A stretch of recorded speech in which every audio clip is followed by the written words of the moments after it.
You can add your favorite recipes on the web to Prepear by importing them directly into your Prepear cookbook. Here's how.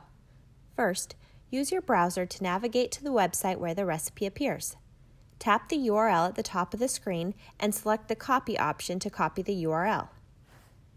Now, open your Prepear app and tap the Add a Recipe bar at the top of your screen.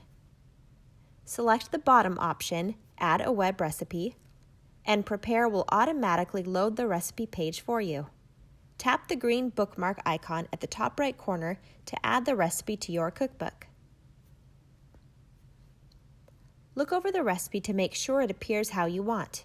Feel free to make any edits to the ingredients, directions, serving sizes, or prep times. When everything looks good, tap the green Save button in the top right corner of your screen. All done! Here's how our imported recipe looks in Prepear.